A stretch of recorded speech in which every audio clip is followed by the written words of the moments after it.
Hello guys, M Chinu. हमने हमारे income tax part 1 में आप लोगों को बताया था कि जो इनकम टैक्स है वो हमेशा टोटल इनकम, जिसे हम टैक्सेबल इनकम भी बोलते हैं, उसके ऊपर चार्ज किया जाता है। आज की इस वीडियो में हम आप लोगों को बताएंगे कि टोटल इनकम कैसे कैलकुलेट की जाती है। टोटल इनकम का सेक्शन है section 2 sub section 45। Total income calculate करने के लिए हमें सबसे पहले ग्रॉस टोटल इनकम कैलकुलेट करनी पड़ती है। ग्रॉस टोटल इनकम का सेक्शन है सेक्शन 80B सब सेक्शन 5। अब हम देखते हैं कि ग्रॉस टोटल इनकम कैलकुलेट कैसे होती है। ग्रॉस टोटल इनकम, इसके अंदर 5 हेड्स ऑफ इनकम आती है। 5 हेड्स ऑफ, सबसे पहले देखते हैं कि 5 हेड्स ऑफ इनकम है क्या। Income from salary, income from house property, income from business and profession, capital profit और कैपिटल गेन, जिसे हम कैपिटल गेन भी बोलते हैं कैपिटल प्रॉफिट को, income from other sources.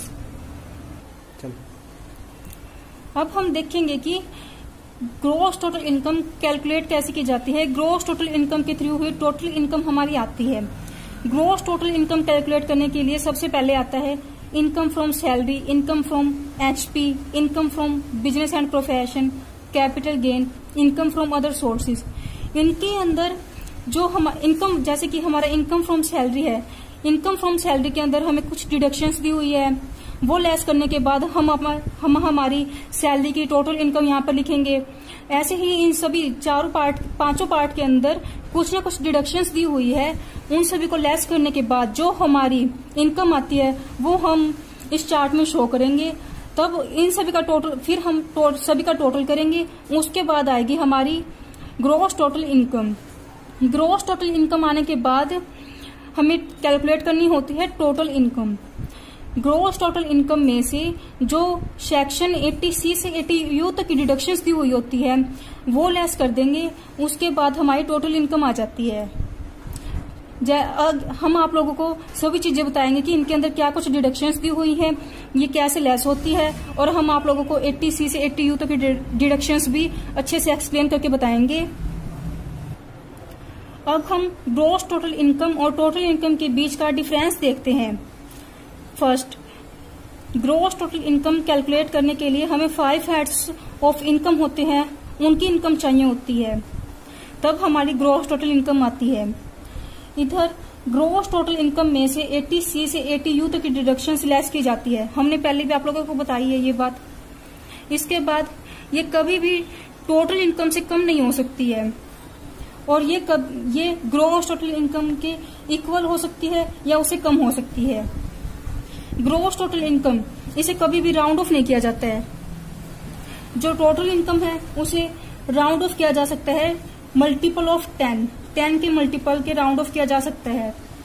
Gross total income के ऊपर कभी भी टैक्स चार्ज नहीं किया जाता है, और टोटल इनकम के ऊपर ही टैक्स चार्ज किया जाता है। हमने आप लोगों को ये बात पहले ही बताई हुई है कि जो टैक्स है वो हमेशा ही टोटल इनकम के ऊपर चार्ज किया जाता है। इसे हम टैक्सेबल इनकम भी बोलते हैं। अब मैं आप लोगों को बताऊंगी कि असेसमेंट ईयर क्या होता है और प्रीवियस ईयर क्या होता है। असेसमेंट ईयर, इसका सेक्शन है section 2 sub section 9।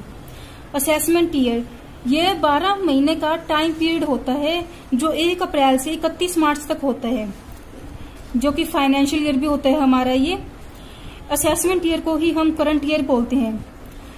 Assessment year में ही अपनी प्रीवियस ईयर की इनकम पर टैक्स पे करता है। हमने आप लोगों को ये बात हमारी इनकम टैक्स पार्ट 1 में भी बताई हुई है कि जो असेसी होता है उसे हमेशा अपनी प्रीवियस ईयर की इनकम पर ही असेसमेंट ईयर में टैक्स पे करना होता है, और ये 12 महीने का टाइम पीरियड होता है, जो कि 1 अप्रैल से 31 मार्च तक होता है। अब आता है प्रीवियस ईयर। प्रीवियस ईयर का सेक्शन है सेक्शन 3। प्रीवियस ईयर क्या होता है? वह वर्ष जिसमें हम इनकम अर्न करते हैं। हमने पहले बताई है कि हमेशा प्रीवियस ईयर की इनकम पर ही असेसमेंट ईयर में इनकम टैक्स चार्ज किया जाता है। प्रीवियस ईयर में हम इनकम अर्न करते हैं। इसके कुछ पॉइंट्स भी हैं, पर ये जरूरी नहीं है कि जो प्रीवियस ईयर है वो भी 12 महीने का ही हो। कुछ केसेस ऐसे होते हैं जिनमें प्रीवियस ईयर 12 महीने से कम टाइम का भी हो सकता है, जैसे कि startup new business and profession. जब हम कोई न्यू बिजनेस और प्रोफेशन शुरू करते हैं तब ये प्रीवियस ईयर 12 महीने से कम का भी हो सकता है। जैसे कि हमने 1 दिसंबर को अपना बिजनेस शुरू किया है, तब हम ऐसे तो है नहीं कि पूरे साल की इनकम पे टैक्स पे करेंगे, उससे पहले तो हमारी इनकम हुई ही नहीं, क्योंकि हमने तो बिजनेस ही 1 दिसंबर को शुरू किया है। तो अब हम इस केस में हम 1 दिसंबर से 31 मार्च तक का यानी कि 4 महीनों का इनकम टैक्स पे करेंगे। पर कुछ केसेस, कुछ एग्जम्पशंस भी हैं इसकी। जो असेसमेंट ईयर होता है उसे ही हम प्रीवियस ईयर मान लेते हैं। जैसे कि कोई समुद्री जहाज का व्यापार करता है, समुद्री जहाज में कोई माल ढोने का, इधर उधर ले जाने का व्यापार करता है, इसमें जो असेसमेंट ईयर होता है उसे ही हम प्रीवियस ईयर मान लेते हैं। इसका रीजन ये होता है कि हमें नहीं पता कि जो समुद्री जहाज का व्यापारी है कब वापिस आएगा, इसलिए जब वो यहाँ आता है तभी हम उसकी इनकम पर टैक्स चार्ज कर देते हैं। या सेकंड केस हम बता सकते हैं कि कोई ऐसा बिजनेस है जो कुछ टाइम पीरियड के लिए ही शुरू किया गया है, जैसे कि 3-4 महीने के लिए शुरू कर दिया हो। इसमें हम ये तो नहीं पता कि वो बिजनेस कब पूरा हो जाएगा, या किसी मेन मोटिव के लिए वो बिजनेस शुरू किया जाता है, तो तब हम उसकी जो इनकम होती है उसमें असेसमेंट ईयर पे ही टैक्स चार्ज कर देते हैं।